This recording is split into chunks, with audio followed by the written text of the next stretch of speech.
क्या कभी ऐसा हुआ है कि आप किसी इंसान से बार बार बिछड़ जाएं, लेकिन किस्मत हर बार आपको उसी के पास वापस ले आए?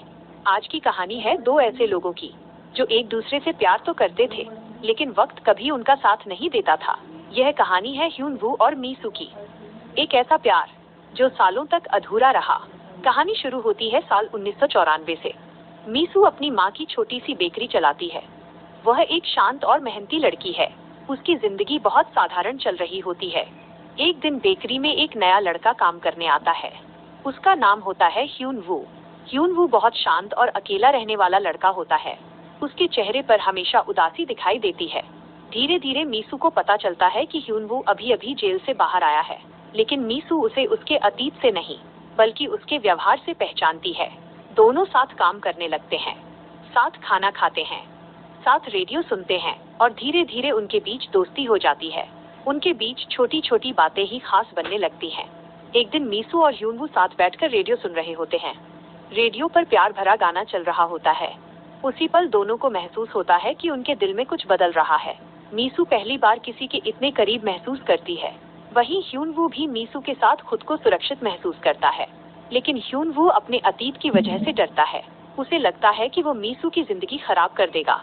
और फिर एक दिन वह बिना बताए अचानक वहाँ से चला जाता है। मीसू को बहुत दुख होता है। उसे लगता है कि ह्यून वू ने उसे छोड़ दिया, लेकिन सच ये था कि ह्यून वू उससे दूर जाकर उसे सुरक्षित रखना चाहता था। कुछ साल बीत जाते हैं। मीसू अब बड़ी हो चुकी है। वो अपनी जिंदगी में आगे बढ़ने की कोशिश कर रही होती है। एक दिन अचानक उसकी मुलाकात फिर से ह्यून वू से होती है। दोनों एक दूसरे को देखकर हैरान रह जाते हैं। पुरानी यादें फिर से वापस आने लगती हैं। अब ह्यून वू पहले से थोड़ा बदल चुका होता है। वो मेहनत कर रहा होता है और नई जिंदगी शुरू करना चाहता है। धीरे धीरे दोनों फिर करीब आने लगते हैं। वे घंटों बातें करते हैं, साथ घूमते हैं और इस बार उनका रिश्ता पहले से ज्यादा गहरा हो जाता है। लेकिन जिंदगी अभी भी उनके लिए आसान नहीं थी। ह्यून वू अपनी जिंदगी की परेशानियों में उलझा रहता है। उसे अच्छी नौकरी नहीं मिलती। उसका अतीत बार बार उसके सामने आ जाता है। वहीं मीसू अपने करियर को संभालने की कोशिश कर रही होती है। धीरे धीरे दोनों के बीच गलतफहमियां शुरू हो जाती हैं। कभी समय की कमी तो कभी छोटी छोटी लड़ाइयां उनके रिश्ते को कमजोर करने लगती हैं। एक दिन बड़ा झगड़ा हो जाता है। मीसू को लगता है कि ह्यून वू उससे दूर जा रहा है और ह्यून वू सोचता है कि वो मीसू के लायक नहीं है। फिर दोनों अलग हो जाते हैं। अब दोनों अपनी अपनी जिंदगी में अकेले हो जाते हैं, लेकिन सच ये था कि वे एक दूसरे को कभी भूल ही नहीं पाए। जब भी रेडियो पर कोई पुराना गाना बजता, उन्हें अपनी यादें याद आ जाती। मीसू बाहर से मजबूत दिखती थी, लेकिन अंदर से टूट चुकी थी। वहीं ह्यून वू भी हर दिन मीसू को याद करता था। समय गुजरता गया, लेकिन उनका प्यार खत्म नहीं हुआ। कई सालों बाद एक दिन किस्मत उन्हें फिर से आमने सामने ला देती है।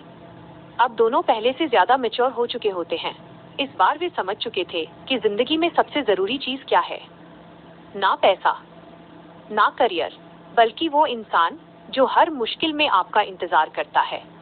ह्यून वू आखिरकार अपने दिल की बात कह देता है। वह मीसू से माफी मांगता है और कहता है कि वो अब उससे दूर नहीं जाना चाहता। मीसू की आंखों में आंसू आ जाते हैं, क्योंकि इतने सालों बाद भी दोनों एक दूसरे से उतना ही प्यार करते थे। और आखिरकार वे फिर से साथ आ जाते हैं। ये फिल्म हमें सिखाती है कि सच्चा प्यार कभी खत्म नहीं होता।